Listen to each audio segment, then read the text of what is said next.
आपने बांग्लादेश में देखा होगा, अभी भी आप देख रहे हो कि आतताई हत्यारों ने, उनको मैं जाति का नाम तो नहीं दूंगा लेकिन मैं राक्षस जरूर कहूंगा, ऐसे पापी लोग घर में घुस करके हमारे हिंदू बहन बेटियों के साथ कितना कुकृत्य कर रहे हैं। मेरे पास भी 2-4 फोटो आदि सब लोग भेजे, देख करके हमारा सर झुक गया।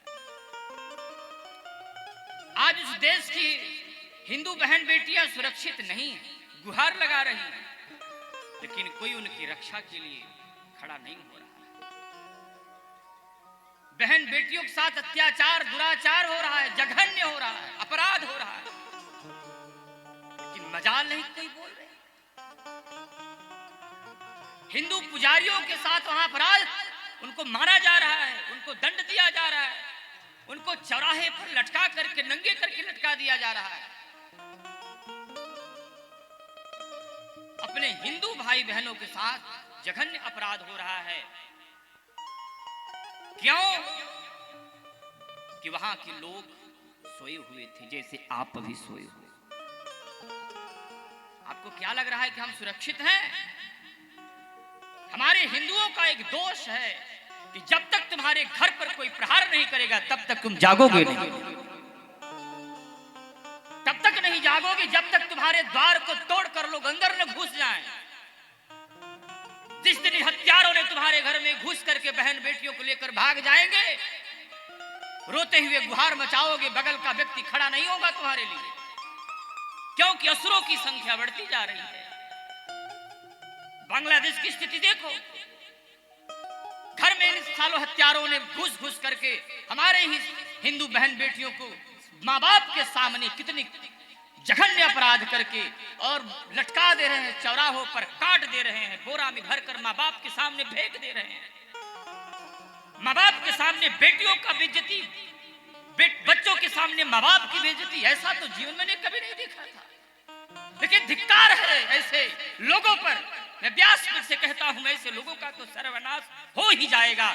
लेकिन आज भी भारतवासियों को निवेदन करता हूं कि जगो, नहीं आने वाला समय बड़ा भयावह है, प्रलय और भूकंप आ जाएगा, विनाश की स्थिति नजदीक दिख रही है। क्योंकि हमें आप खतरे में है, हमें बड़ी पीड़ा है इस बात की। आपने थोड़ा सा हमको पत्र दे करके आपने मुझे वह ग्लानि है, हमारी पीड़ा है, वेदना है। मैं दिन दिन भर यही सोचता रहता हूं कि कल क्या होगा। आज तो कथा कर लिया हूं, कल क्या होगा। क्या ये हत्यारों ने आपको कथा कराने देंगे? क्या कथा सुन पाओगे आप?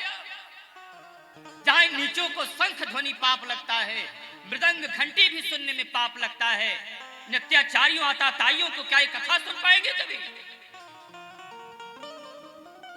हिंसा जिन्होंने अपने जीवन का आधार बना लिया है, ऐसे अपराधियों से बचने के लिए हमें आपको जगना होगा और सुसंगठित होकर के एक होना पड़ेगा।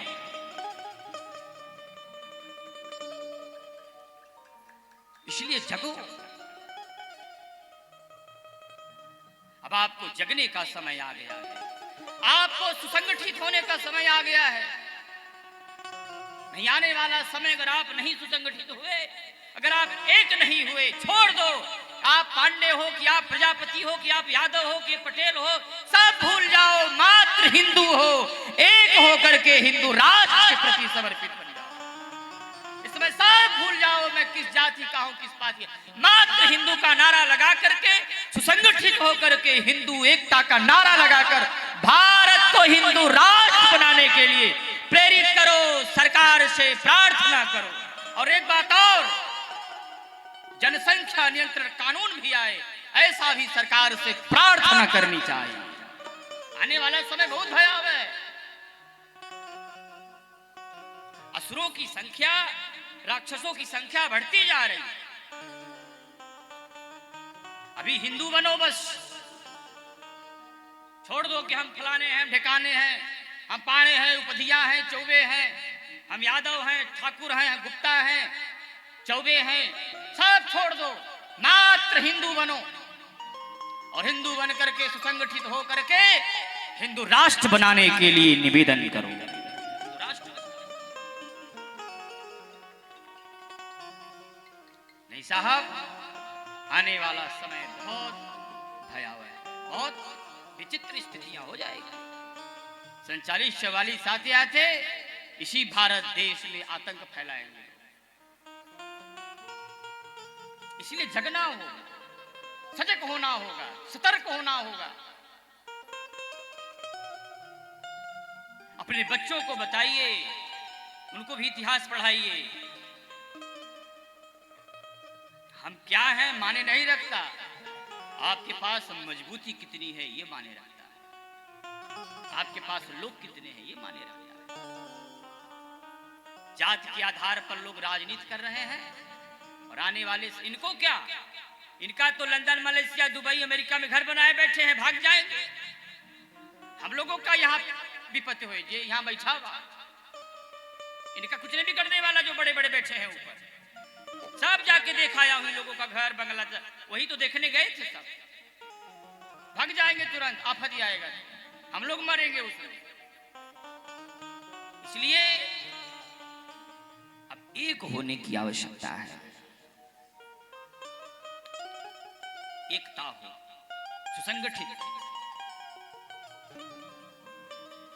ध्यान देना, ये माला है ना, अगर इस माला को ऐसे तोड़ोगे तो टूट जाएगा। इसी माला को 4 फेरवा बना दो, ये माला कभी नहीं गिरती। परिवार में 4 लोग हो तो कभी अलग होने की बात मत करो। क्यों? 4 भाई अगर जहां खड़े हो जाएंगे, कोई व्यक्ति तुम्हारे ऊपर अंगुली उठा नहीं सकता। जिस दिन अकेले हो जाओगे, कोई भी व्यक्ति तुम्हारे घर में घुसकर तुमको मार सकता है। मजबूत बन, एक बन। छुआछूत, भेदभाव, ऊंच नीच, ये हमारे देश की कमजोरियां बन गई। तुम दूर रहो, तुम नजदीक आओ, तुम पास रहो, तुम उधर जाओ, छोड़ो नहीं। एक दिन ये जल्लाद आकर के तुमको बता देंगे कि आगे जाओ कि पीछे जाओ। लेके लगी आरी काटे तब समझ में आएगा कि अब आगे जाओ कि पीछे जाओ, ऊपर जाओ कि नीचे जाओ। अभी आपको नहीं समझ में आ रहा है। इसलिए प्रत्येक व्यक्ति को जोड़िए और सुसंगठित होइए। हम कंचन हैं, कांच नहीं है, ले लो अग्नि परीक्षा। सुख की नहीं कष्ट सहनी, हमने ली है दीक्षा। अंगारों में तपे हुए हम चित के पात्र नहीं हैं, हम हारे इंसान नहीं हैं, हम हैं वीर विजेता। ये देश आपका है, ये देश सनातनियों का है, जल्लादों का नहीं है। ये देश हिंदू सनातनियों का। इसलिए जगो, सुसंगठित। बोलिए सच्चिदानंद भगवान की, हरि भजन बिना सुख शांति नहीं, हरि भजन बिना सुख शांति नहीं, हरि भजन बिना सुख शांति नहीं, हरि भजन बिना सुख शांति नहीं, कृपा बिना भव पार नहीं, हरि भजन बिना सुख शांति नहीं।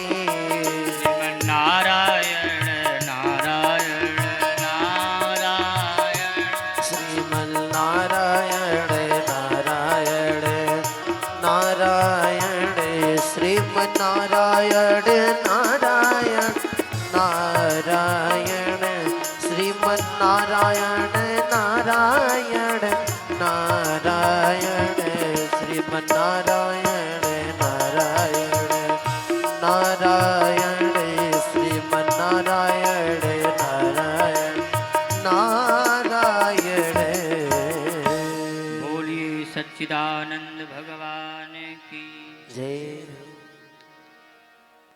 रग रग में और खूनों में सनातन की ऊर्जा है। इसलिए कभी कभी जब हमारे सनातन पर कोई अंगुली उठाता है तो कष्ट होता है सज्जनों। वो भी सिर्फ गंगा जल और जल सेवन करके इतना गर्जना किया हूं, क्योंकि तपोनिष्ठ होकर कथा सुनाता हूं। अन्न शाम को जो मिल जाए वही प्रसाद, क्योंकि मेरा एक सिद्धांत है सज्जनों कि जब तक मैं अपने अनुष्ठान में रहता हूं कोशिश करता हूं कि जितना साधना करके तप करके आपको कथा सुनाऊं उसका प्रभाव आप पर पड़ेगा।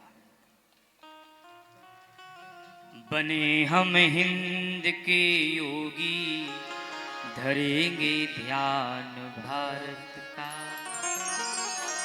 बने हम हिंद के योगी धरेंगे ध्यान भारत का। उठाकर धर्म का झंडा करेंगे गान भारत का।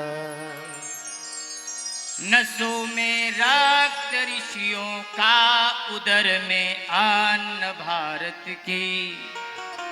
बने हम हिंद के योगी धरेंगे ध्यान भारत का। बने हम हिंद के योगी धरेंगे ध्यान भारत का। पहन कर त्याग की कफनी, पकड़ कर धर्म का झंडा। बने हम हिंद के योगी धरेंगे ध्यान भारत का। पहन कर ज्ञान की कफनी, पकड़ कर त्याग का झंडा। बने हम हिंद के योगी धरेंगे ध्यान भारत का। बच्चों को शिक्षा दिलाइए, शिक्षित हों बच्चे। हमारी बेटियां, हमारी बहनें, हमारे बच्चे, बालक लोग शिक्षित हों। जितना शिक्षित होंगे उतना अपना देश सुरक्षित होगा।